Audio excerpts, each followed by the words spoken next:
Okay, today we're going to begin to continue our discussion on cosets. And we looked at the left cosets and do we get the same partition? So let's begin with an example. So let T be, from the notes, a group of matrices. We basically have the identity matrix, the negative of the identity matrix, this matrix right here, which I denoted by A, and then negative A. So at the same time, and since it's in the notes B, we'll write in this matrix, and then we also get negative B, C, which would be, it's like the identity, but it's a diagonal matrix, but in the other direction. Not a diagonal matrix, but in this off diagonal up here, and that would be negative C. So it's those 1, 2, 3, 4, 5, 6, 7, 8 matrices. And we constructed the Cayley table. We saw it's a group, and so we next find all the subgroups. So let's do that. So at the bottom we have the identity subgroup, and that's contained in the negative of the identity subgroup. This is two elements here, a cyclic subgroup generated by the identity. What about an A? That would give us just A, and then if we square A, I believe we get the identity. A squared is the identity, and so it's just those two elements, so we put it at the same level here. Then how about negative A? Negative A is not in here. So negative A would contain negative A, and if we square negative A, we still will get the identity. Again, as I mentioned, the scale of multiplication behaves well with negative sign, has some of the usual algebra properties with the associative law and where we can take the negative sign. So squaring the negative of A, that's the same as squaring A. They both give you the identity. So we better draw that off here. Again, these lines show containment. And then I think we have a B. That I believe is a little bit longer. That is B squared is actually negative I. And then negative B would give us B cubed is negative B, and then B to the fourth is the identity. So that actually contains negative I, so we draw a thing here. And again, here I think we've been a while since I've recorded. We've had some face-to-face meetings, so we often put 1, 2, the number of elements in each subgroup. And then I think C behaves similar to A. There's C, and if we square it, we get the identity, and negative C. And again, square negative C is the same as squaring C. That would also give us the identity.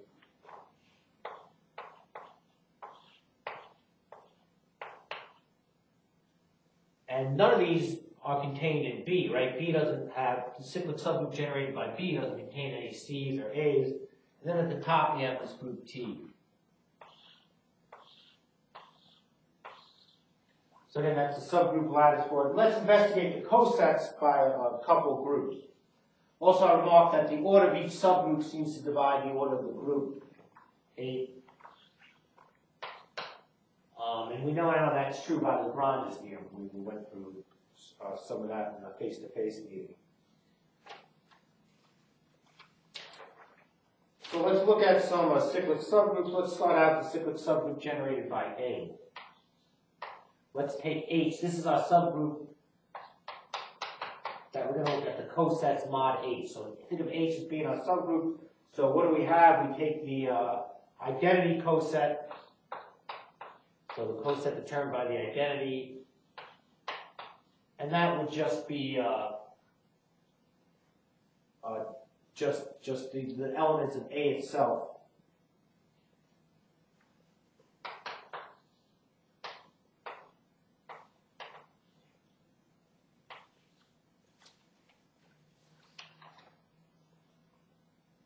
And then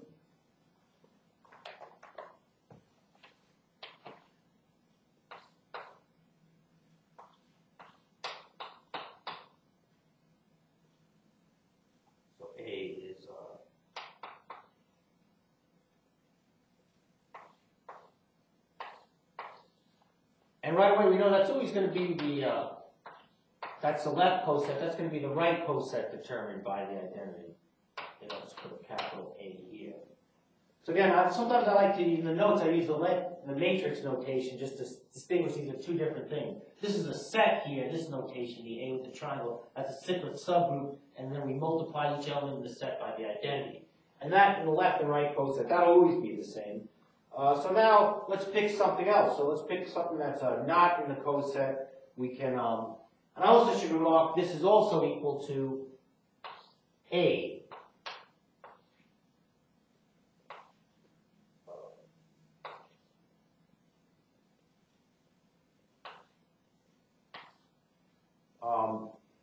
Let's see, A is actually, make sure I've labeled A. I think I've label this A is going to be 1, -1 here. That is how I've labeled A.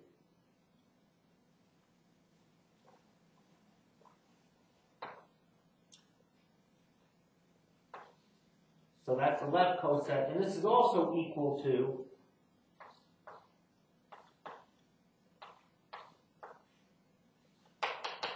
the coset determined by A.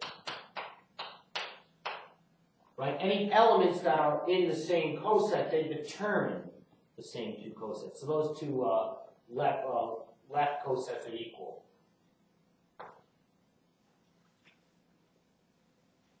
Now let's next pick, let's work with the right cosets. We should pick something that's not in A, so we can pick, what did I pick? I think I took B, so I looked at the right coset determined by B. H just for emphasis, H is a specific subgroup here.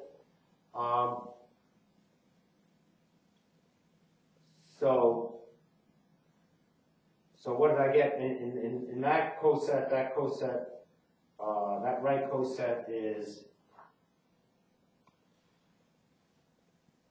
let's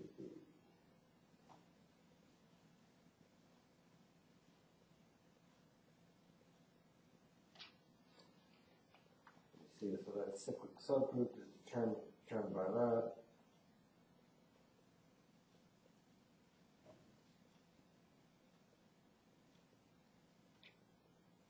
So we have the same, so I took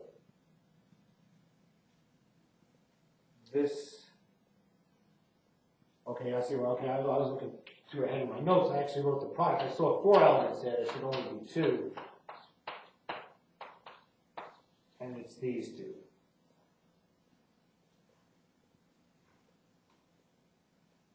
That's the right coset here, so it's that element, so that is, again, this is what we denoted by B.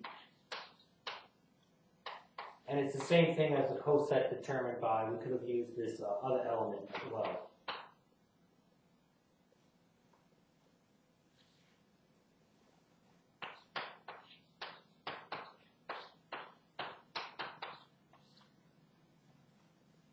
So let's go ahead and now look at, is that the same as the left coset determined by B?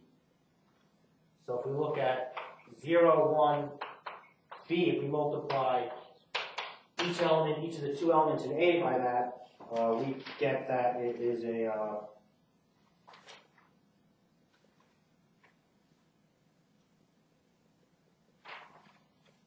again, as always, we get the element itself, and then we'd also, when we multiply this by the identity, then when we multiply this by A, this matrix times A being, would give us 0, -1, and 1, 0.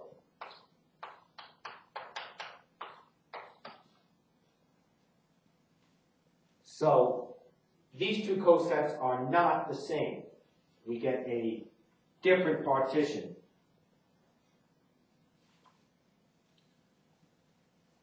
and that. So let's continue. Let's now continue with the right coset. Let's continue here with the right cosets. Term A, the coset that this is a second coset to break up the group.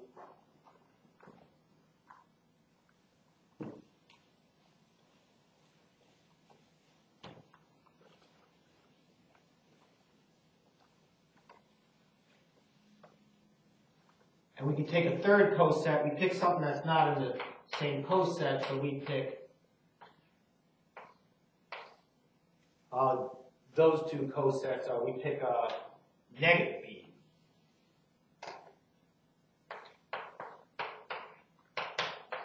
And as we work through, I believe if you do this matrix calculation,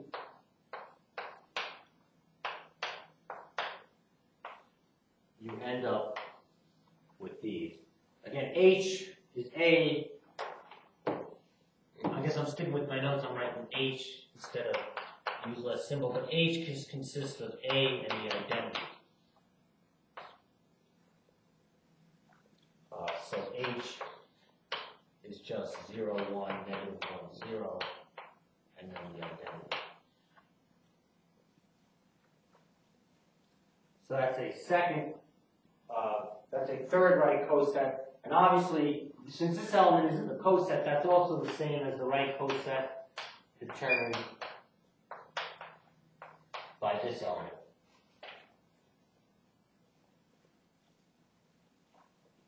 And then finally, we need to pick something that hasn't been in all of those three cosets. So I think negative I hasn't been in there. So we look at H times negative I. And we end up with negative A.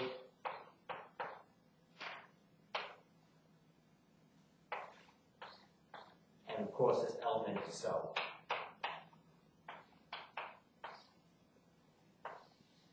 And that coset, since this is in the coset, that's the same as the right coset determined by negative A. And so if we look at just focusing on the right cosets, we've got 1, 2, 3, and 4. This one I've written as a left coset, but always the identity coset that is a subgroup itself that's always the same for the left and the right cosets. And so we can break it up. And again, it's proven to Lagrange. Why does the order of H divide the order of the group G? The order of H, you have the same amount of elements in each coset as there is in the subgroup H, and then they're broken up into integer, they're broken up into partitions, each containing this element. So there's going to be some multiple of 2 will be the total number of groups if we count them. And we can maybe try to see how the block of the left cosets are. So this is one coset. We also have the identity coset, which just consists of the 2 elements of A, of the subgroup generated by A, I should say. So we need to maybe look at some more elements. So I think I looked at some left cosets. So initially I looked at this, and we see that's not the same. I think then I looked at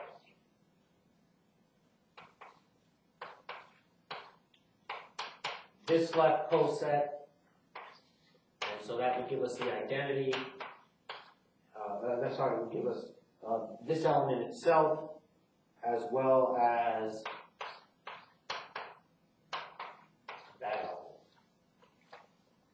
element. Notice the left coset and the right coset could have some overlap. So the disjointness comes, each of these individual left cosets are disjoint. So that gives us 3 of the 4 cosets. So the final coset, we can't pick any of these 2 elements, any of these 2 elements, or the 2 elements in H. So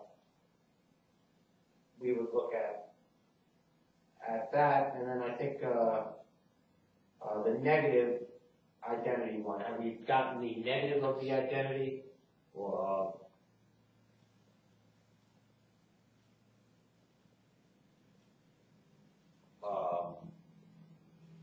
gotten that, so maybe it's so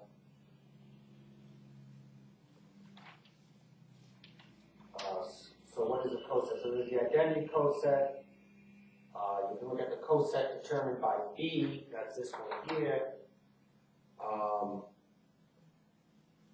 We looked at this coset.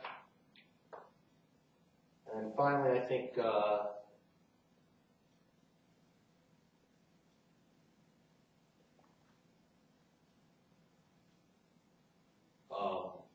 what is missing, maybe the negative of the identity.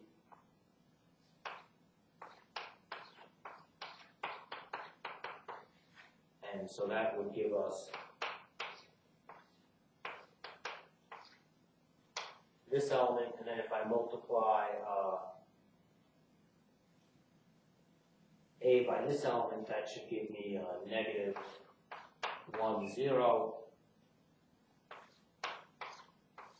and 0, 1. And that is not in any of our lists. So this is, again, the partition using H into the 4 distinct left cosets. Each have 2 elements, and there's a partition into the 4 distinct right cosets.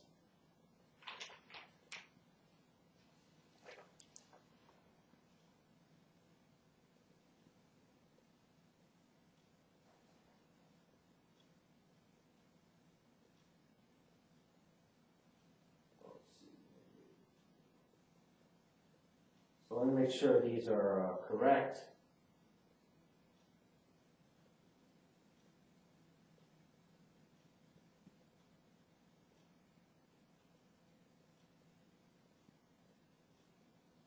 Okay, so those should give us the breakout into the cosets.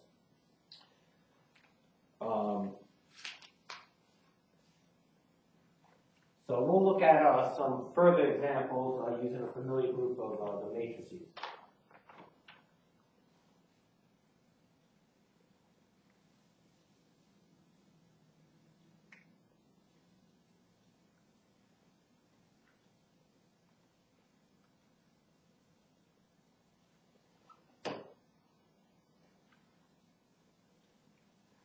I think going through the notes, I believe I maybe have not written the negative of the identity here. I have the wrong matrix here in the notes on the coset, so I'll need to change that to get the identity to get the same coset I've gotten.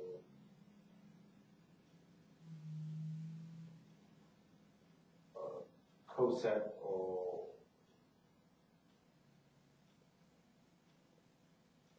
that's just another representative.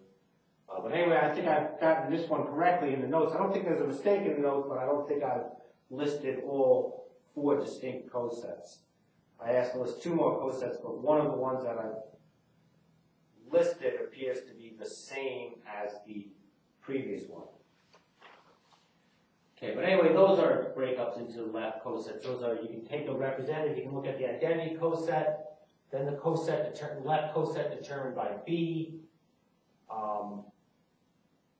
the left coset determined by what I call C, and then the left coset by minus I.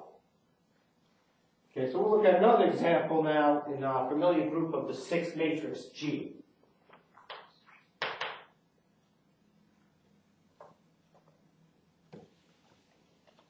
Again, maybe what you notice here again that G is the union over G of all the left cosets.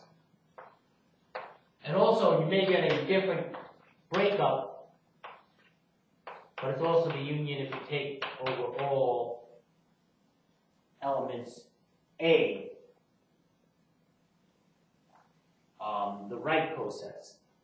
And what we can do by picking some representatives, we can pick AI, where I is in some capital I index set. So a lot of times, often, we can just use counting numbers, but I could be any index set. Like here, the index set is actually the group itself. Then we could have G equals summation over all I and I of AI, GI,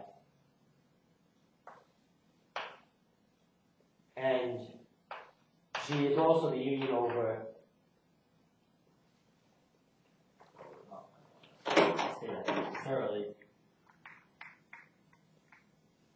let's pick the left or right cosets. We'll do the right cosets, where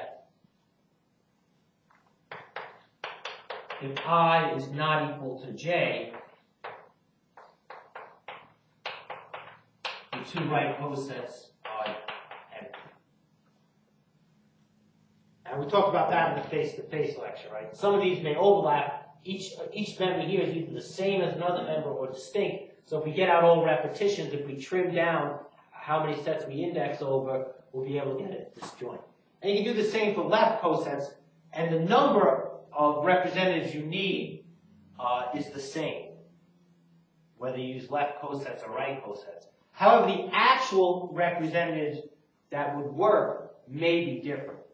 If you look at these four representatives we talked about here, A minus I, or the I, B, C, and minus I, those I don't know if they're enough to give us the right coset, because two of those may end up being in the same coset.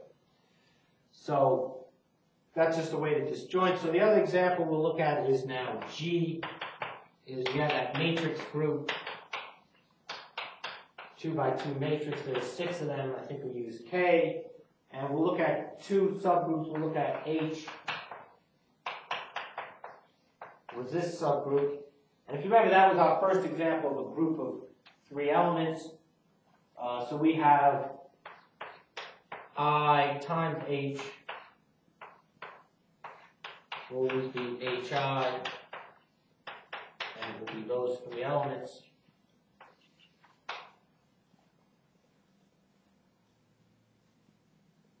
And again, the notation, be careful, they both look like the same letters, but H is a set, and I is an individual element.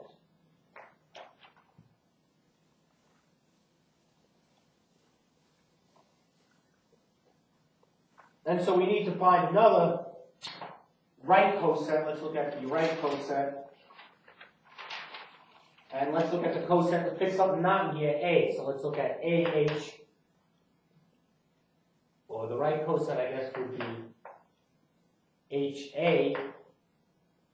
And so you would just multiply on the right IA,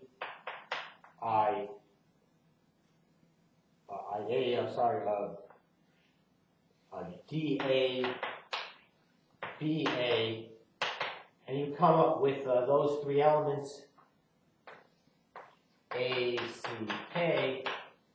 And if you look at the left coset, AH, so AI, AD, AB, you actually do come up with those same 3 cosets. This is K, and this. So these left cosets and right cosets, this is the same. I think that works for all of them.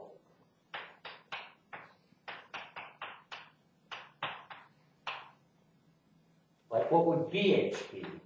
Well, BH is just this coset. That's also going to be the coset that is contain B, the right coset that determines B. So what else should we check? The identity coset, well, that's easy. That's always the same. D, this will automatically be the same. If you think about it, anytime you pick a representative from the identity coset, an element of the subgroup H itself, both the left and the right coset determined by that coincide, and they're mainly just the subgroup itself, just these 3 elements. And so we still have to check out this stuff here, K, so KH. But this is a left and a right coset, right? On the one hand, we look at it here, we say, okay, this is a left coset, so K is inside this left coset, so KH has to be AH. But HK, if we multiply on the right coset that contains K, well, we've just seen this is a right coset, and there's K sitting in that right coset, so that also has to equal. I did the same thing for C, right? CH, well, the right coset determined by C is this right coset, but this right coset is a left coset, so this, and it has C, so this has to be the left coset determined by C. So what really happens, we have for all G in our group G, GH is equal to HG. When we pick H to be that three-element subgroup of I, D, and B.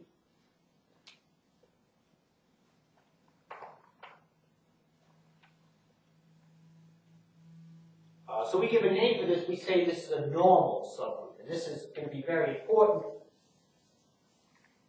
because when we have a normal subgroup, we can really get some deep analyzation of the structure of the group. So if in, or let's say this, let's start off, what do we need? We need given a group G and a subgroup of G,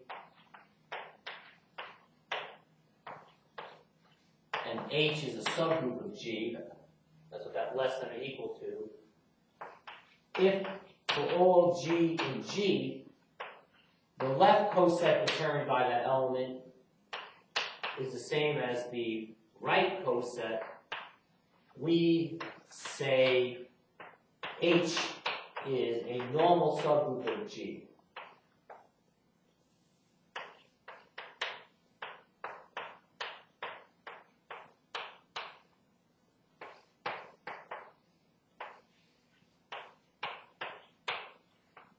And right, put a big triangle there, H normal G. And sometimes instead of saying H is a normal subgroup, we'll say H is normal G. That just means H is a normal subgroup of G.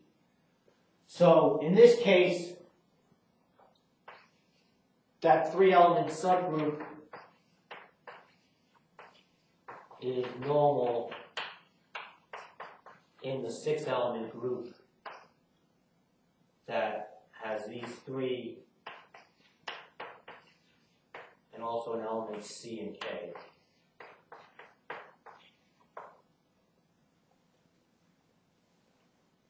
Okay, we're going to look at another example now.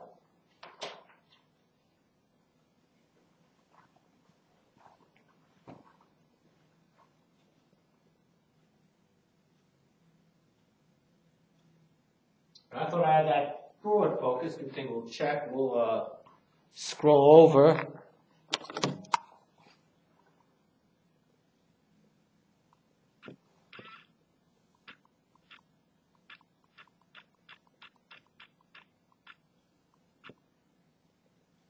And we'll zoom in there.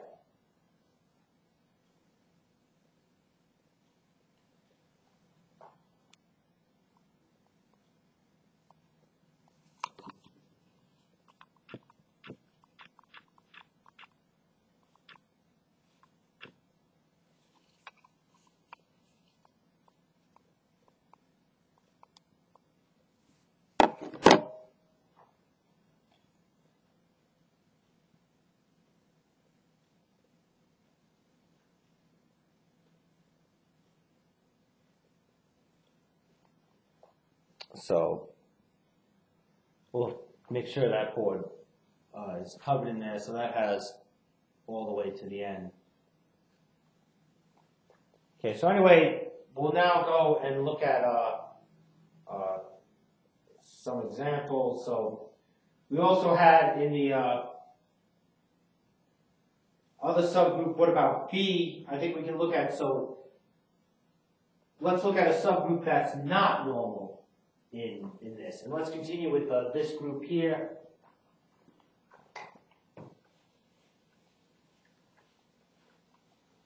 And we'll take B.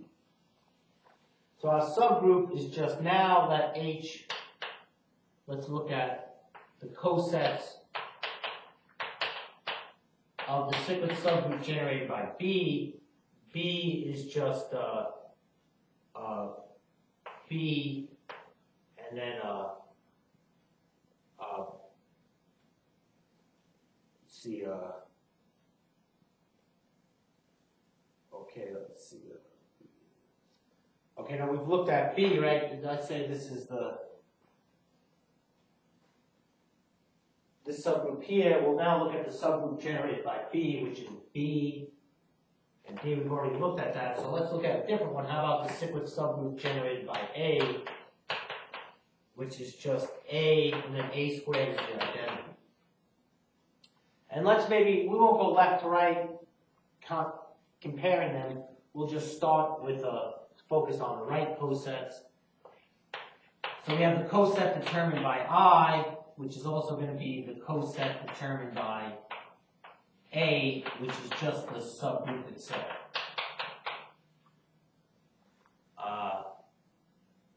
And this automatically is going to be the same as the left coset.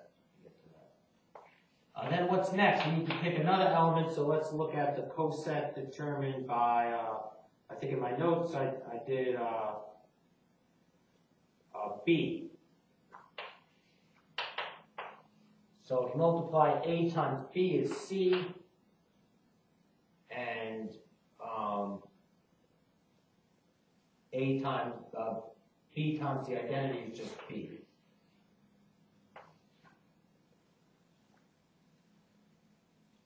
And so this obviously is also going to be the same. Not cyclical. This is going to be, we said, B and then C. So it's the same as the right, so we're determined by C. Then what's next? Well, we can't use C, so I think the next thing I used in this example, I looked at D, what a D is. So we look at the right coset determined by D, and that gives me D times the identity is D, and then A times D is K. And so that's also going to be the right coset determined by K. And then we have A, and now what's left? DK, so, well, I guess that's all that's left because there's only 6 elements in the group. So there should be 3 cosets, each of 2 elements. And again, you can see why the order of that subgroup generated by A that has 2 elements, why that 2 has to divide the order of the group.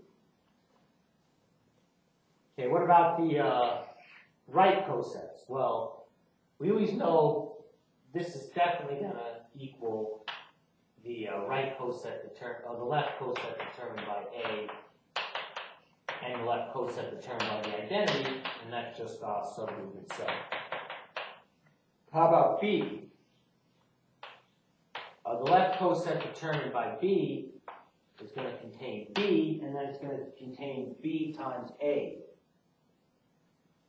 But B times A, if we looked on our notes, would be B times A would be K.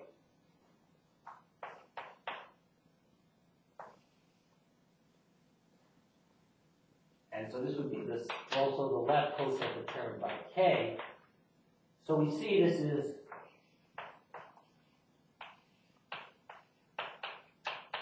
this left coset determined by B is not the same as the right coset.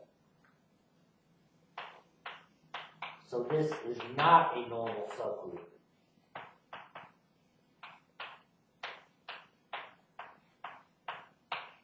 Of group G, G being the group of those 6 matrices. Let's just complete the breakdown into the left coset, so they still give us a breakdown. And also, as I mentioned, you notice how these are not the same, they have B in common. So the cosets, when we say cosets are distinct, we mean any 2 left cosets are either exactly the same or they have no overlap. But a left coset and a right coset, unless there's not necessarily, if you don't have a normal group, then there could be some overlap between those 2. Okay, so what do we have to look at now? We don't want to look at the left coset generated by K, because we've already got that. So how about the left coset? I think I looked at the left coset generated by D. and then dA will give us our remaining two elements, so D times the identity is I, and then D times A is C. And so we see how the left coset's also give rise. And one thing I think is proved in the notes, you can prove by an interesting map that the number of left cosets is the same as the number of right cosets, whether you have a normal subgroups or not in the index. So let's look at an example now. Again, continuing on, we'll look at that group of 2 by 2 matrices.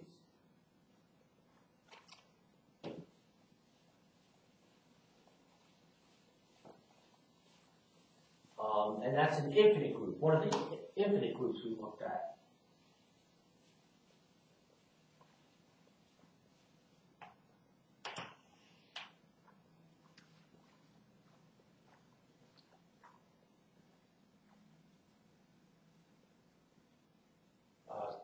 So here we're going to look at D.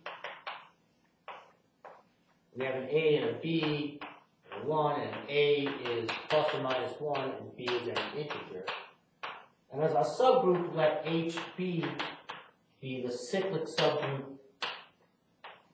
generated by this element for a fixed integer B. So I'm not allowed to use B as a variable anymore.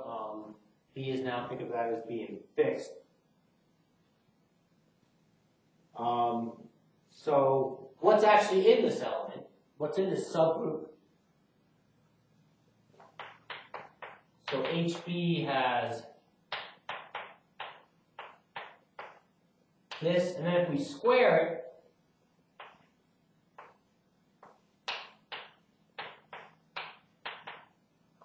we come up with the identity. Right? This top row would pick up a negative sign. Then when I multiply this with the 0 here, then this, when we multiply it,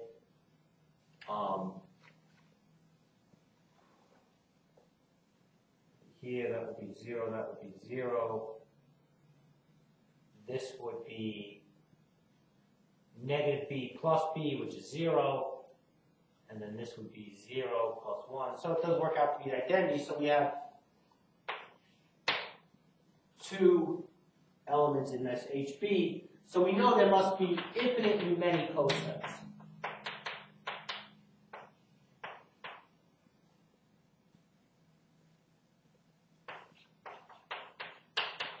Right? Because our subgroup has 2 elements, so each coset will have 2 elements. But there's infinitely many of these matrices in D, so we're going to need infinitely many cosets. But we can still kind of see if it's normal or not. So what I claim here is that a left coset given by X is the same as the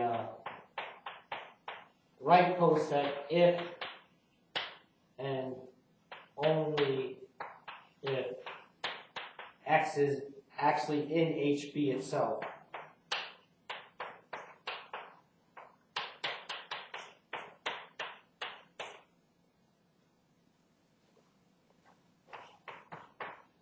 So HB is not normal.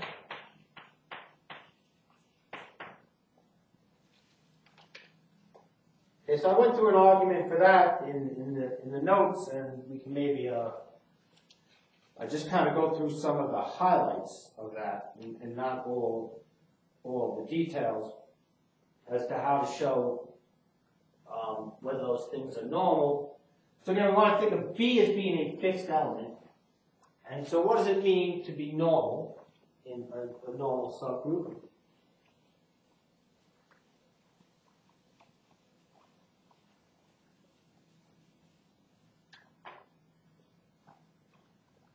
And if we have, so right elements would multiply by by a typical element UC. So if we look at, say, a left coset or a right coset, if we look at HB times as a U and a C and a 1, C is an integer, U is plus or minus 1. That will consist of elements of the form negative U, negative C plus B, 0, 1. And then, of course, elements just like it. And so that would be a right coset, and then a left coset, if I've done the multiplication correctly, would have elements of negative U minus C plus B, 1. So I'm not reading my notes correctly, or my notes not correct. This one here, the right coset determined by B, would be a UB plus C. Is that right? Because we'd be taking this, again, the elements of B are negative 1, 0, and then you have this row here would be B comma 1, so it would be BC plus C. Whereas here, this would just go against a negative 1B, so it would be negative 1 C plus B.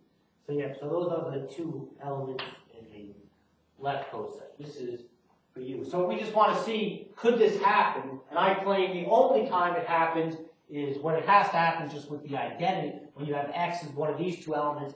Any other time, the left coset will actually be different from the right coset. So how could that happen? So obviously, this element is no problem here, and this element would be okay. So what we really need is we really need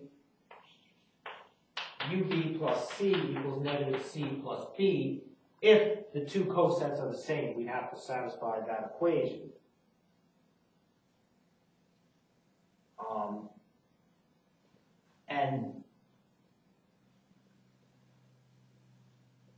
So let's see. So U can't be that many things, right? U could be 1. So if U is 1, then what did I have? We had then B plus C is negative C plus B. So if I subtract B and add C to each side, I guess that gives me 2C would have to equal 0. But that very much limits what C could be. Then C has to equal 0.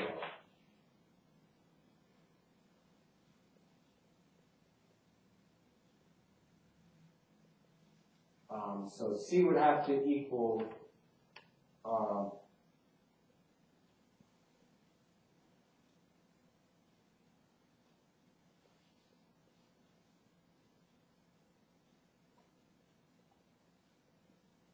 so that would be C would be 0. So then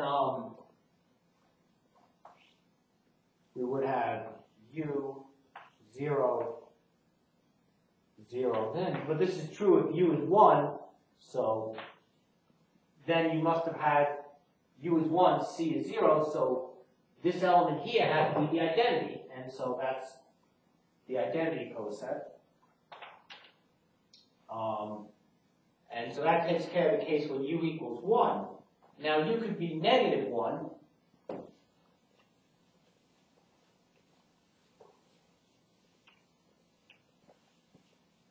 But in that case, if U is negative 1, then this equation would become negative B plus C equals negative C plus B. So 2C equals 2B. So C would have to equal B.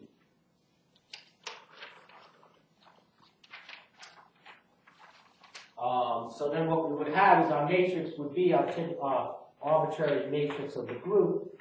Turns out, in fact, to be U is negative 1 and C is B. So it is one of the two elements in the subgroup. So if X is not any other element, if X is not equal to the identity, if x is not equal to the other element of our subgroup, then the left coset is not equal to the right coset. So this is actually, I guess what I did is I did a counting example by not actually specifically giving a counting example, but proving that showing that this set is not normal. I'm sorry. So these two sets are not equal. Those two sets, so it's not a normal. So to show it's not a normal subgroup, I basically, instead of trying to come up with a specific x that made this equation true, I just showed you that the only x's that could make this equation true are the two elements of A. So the rest of the cosets are not. And you may want to try as an exercise, just pick, so that means if you pick anything besides these two, and you do the left coset and the right coset, you will get two different sets. Okay, so let's look at another example of D and see if it's normal or not.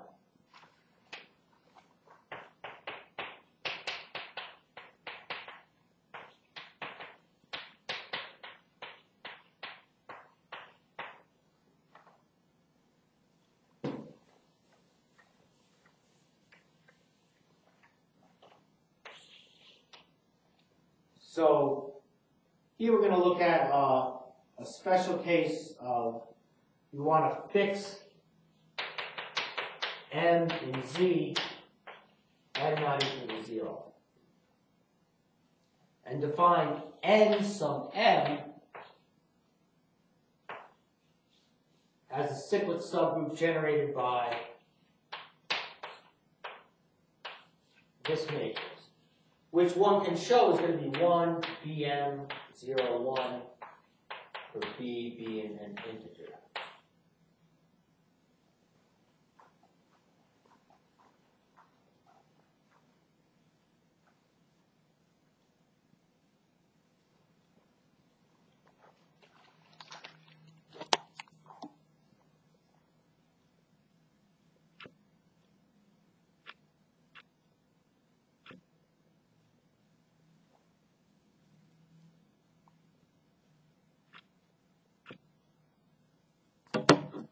Okay, so we have B being an integer. Okay, that probably can't read, so what goes here is B is an integer.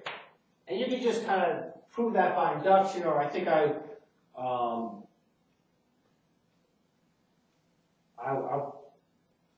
actually worked out, I left that as matrix multiplication. I said, so maybe I'll work this out now. If we square it, you would get this here, you would get an m plus an m, you would get 2m. What if we cube it? Well, when we square it, we have the 2m, and if you multiply it by itself one more, you would get 1, 0, you would get 2m plus m, and 1, you would get 1, 0, 3m, and a 1.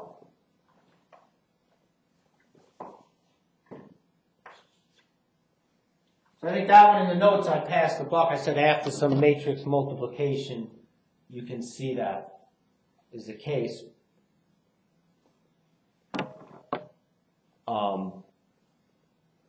But there you kind of sketch a proof of how that would work. And really just to prove it for, we would need to use the principle of induction to show this. Right? So this is all powers of it. It's also all powers of the inverse.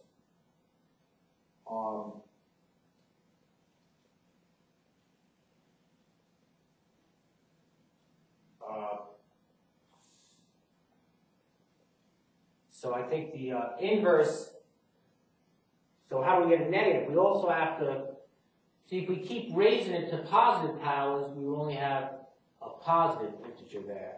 So we also need to have a negative powers in that. So remember, in the cyclic subgroup generated, see in this case, it's not a finite group, right? If you look at the powers of M, powers of this matrix, it's never going to stop, right? We'll have 2M, 3M, 4M, 5, and infinitely many. So it doesn't go back to get the identity. So what we need to do is we need to throw in the identity as well. So the inverse. And this inverse works out to be negative M. Like you can kind of see from the multiplication why that would work. So we also have to have all powers of this. So we would have all positive integer multiples of negative M, but that's going to give us all integer multiples of M. So I should definitely point that out, right? You see, you have the positive multiples of M. You can prove that by induction. That's all the positive powers of this. But you don't get the inverse, you don't get the identity, so you need to throw in the identity. Well, that's 0 times N. Then you need to throw in the inverse, that's negative 1 times M. And then you have to throw in powers of the inverse. Well, that would be simply negative, the inverse squared would give you a negative 2M. So that's why this cyclic subgroup contains all integer multiples of M. You're covered with the positive powers of M, the identity when B is equal to 0, and then B is negative numbers represents powers of the inverse. So anyway, that is our group. And how many cosets does it have? The first case, we knew there were infinitely many, right? The group was infinite. But the coset had finitely many elements. Here, our cosets are going to have infinitely many elements, so we can't automatically conclude. There might be a finite amount of cosets, there might be an infinite amount. So let's try to see, let's look at an example, let's look at a special case. Look at N2, the cyclic subgroup generated by this matrix, which basically is going to be all multiples of 2. And so what I claim it's a normal subgroup of D, and there are 4 distinct cosets.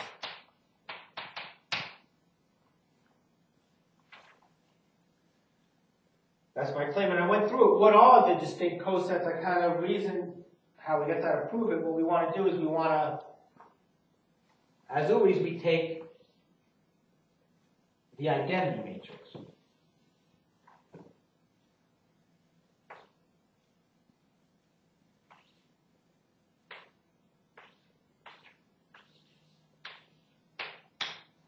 Okay, what's something that's not in N2? Well, N2 contains all multiples of 2. In other words, one way of thinking about that, it has sort of, when we do the division algorithm, all the things that have remainder of 0 would be in N. But basically all the even numbers. But the odd numbers should be there too. So we want to look at multiples that have a remainder of 1. And so what we can do that is take as a representative this set. And again, I went through the calculation and I actually shows that it is the same coset. So let's actually see that this is the case.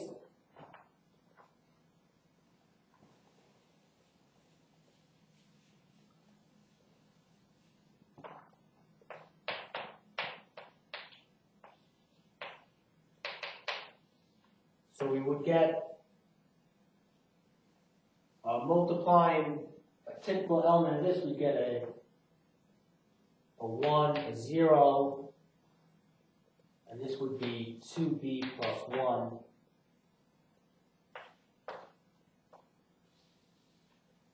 And that. So that would give us basically all the odd multiples, or all the odd elements in our lower left hand, in our first row, first column.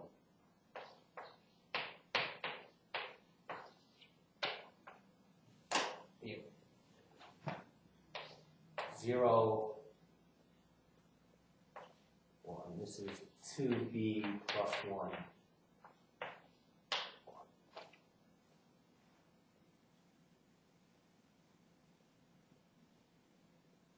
And then now, okay, so it looks like we may have covered it, right? We've got all the even multiples, all the ones that have a, and to lead you into maybe a hint for some homework problem, I really don't necessarily think even and odd. I think when we divide by 2, remainder 0 or remainder 1. So those are all the possible remainders when we divide by 2. So you might think we have the whole group, but wait a second. Remember that element, the upper left, the first row, first column could be plus or minus 1 in this group D. So we have to take this coset. Basically make this a negative. That would give us all the elements. It would have the even, or the remainder 0 when we divide by 2 elements down here, and this would give us negative 1. And do we have the whole group of D yet?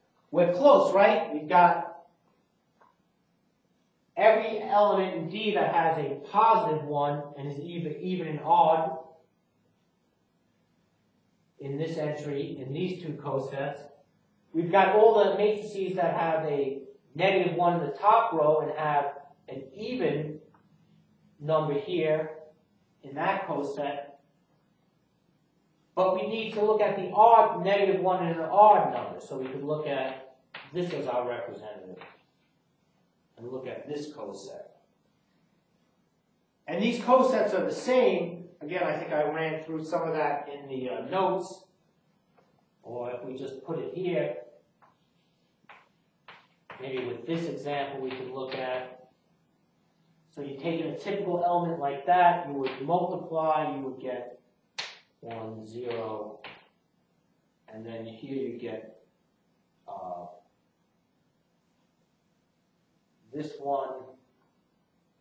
Maybe think this is really 1 plus 2b, just to be technical, and then this would be 2b plus 1, and 1.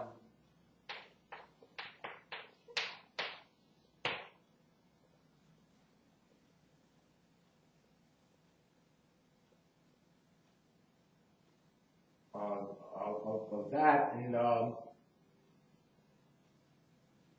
those two are the same sets. Yeah, remember what this means. It does not mean every time we take an element in N2 and multiply it on the right, we get the same value as if we took that same element and multiplied it on the left by this matrices. No, what it says is sets, these things are equal. So anytime we take an element of N2 and multiply it on the left by this matrix, that's the same as some possibly different element of N2 multiplied on the right by the matrix. So that's how you can see these are normal. So we've got all the 4 elements and between the 4 cosets, and just you can kind of see by set inclusion, I talked about why the right cosets are equal.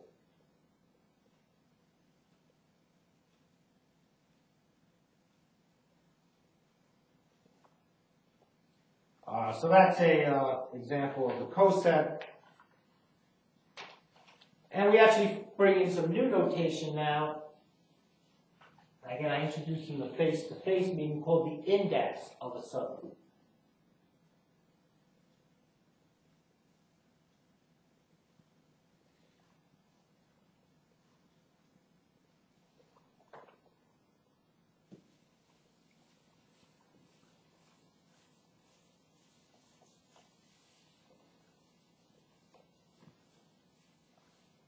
So the index of the subgroup is as follows. So the index of a subgroup H of a group G is the number of distinct cosets mod the subgroup,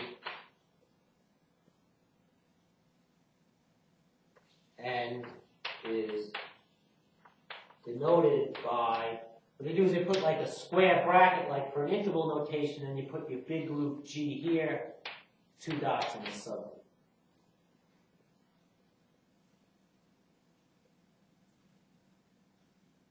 So that's the index.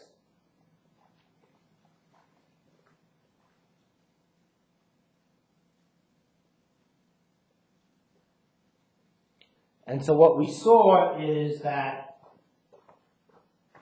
in this matrix group D, with N2, we had 4 distinct cosets. And with the group, I've forgotten what the notation was. What was it? H sub B. H sub B. There, since each coset only had 2 elements, we needed to have infinitely many cosets if the cosets mod HB are going to break up all the infinitely many matrices.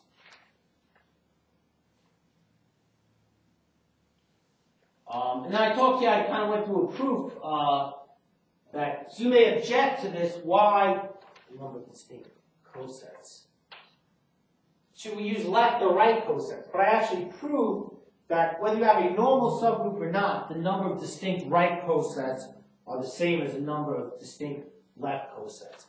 And I actually went through a little bit of function with that, the idea of an inverse function. Again, going back to some of the notions from pre-calculus, that a function has to be one-to-one and onto. So I kind of gave some material about that in function, and then one way you can show 2 sets have the same amount of elements is given a one-to-one onto function from one set to the other. And I did that in a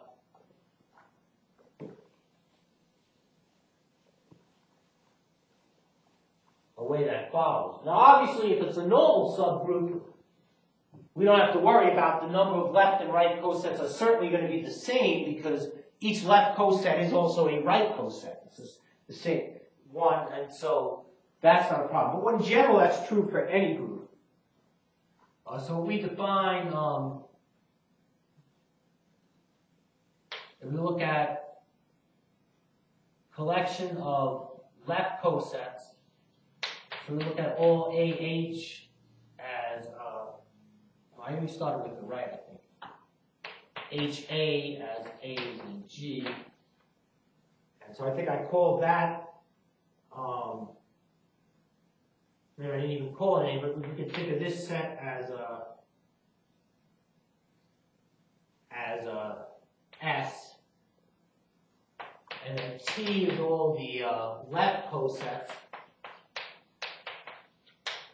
Then I define a function from this set F to this set T, and this function actually, to make this function go through, you actually define you have to map, to get the argument to work out, you have to map the right coset determined by A to be the left coset determined by A inverse. So we have to show this is the map, and again I went through the notes to show that it's well defined, and what that means. And maybe that's a good thing to work through. You have to show, first of all, is it a function? Well, what are you saying on a function? A function is a rule that each input gets exactly one output. So let's check. We need to check that if HA equals HB,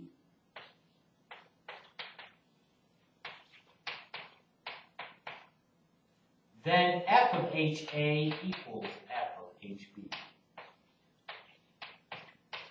Right? If these two things are equal, same input, the function better give us the same output. Okay, again, the issue is here, we're defining our functions on these coset by what A is, right? So that depends on the choice of representative from a coset. Any element that's in a coset can be used as your A. So we have to make sure if we have 2 elements determine the same coset, they'll give us the same value. So what does it mean for these 2 left cosets to equal, these 2 right cosets to equal? So I can just follow the notes. This means A, B inverse. That's an implied sign is in H. So we have that as a fact.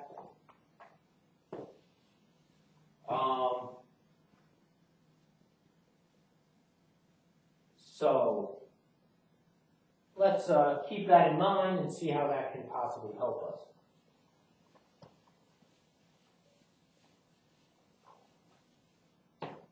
So what we need is, so let's look at F of AH is A inverse H, and F of HB, the left coset, the right coset determined by B, that gets mapped to the right coset determined by B inverse. And so what we have here, H is a subgroup, right? So this is an H, that implies the inverse of AB inverse is an H.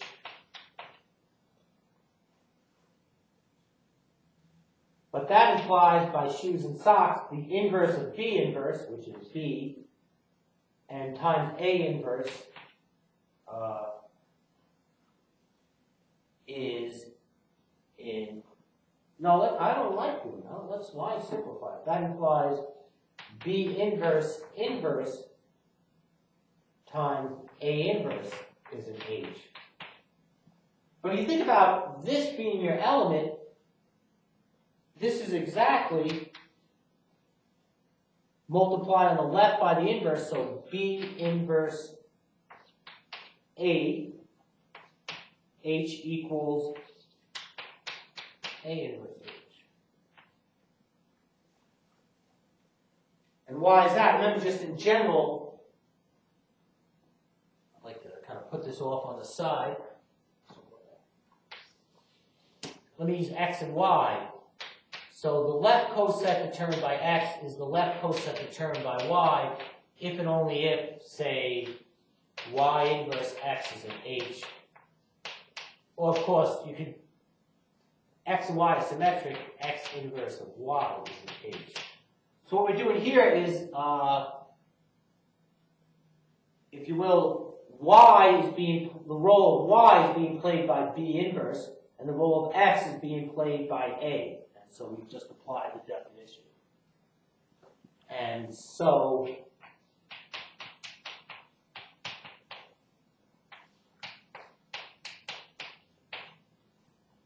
they agree, and that's, we have a well-defined function.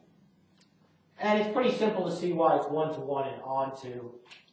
The one-to-one argument is almost start at this point, all these implications go in reverse. The onto argument, if we take a typical left coset A, why don't we map F of the right coset determined by A inverse? That works out. So we'll pick some more of this up, and we hope to be making some more lectures in the not too distant future.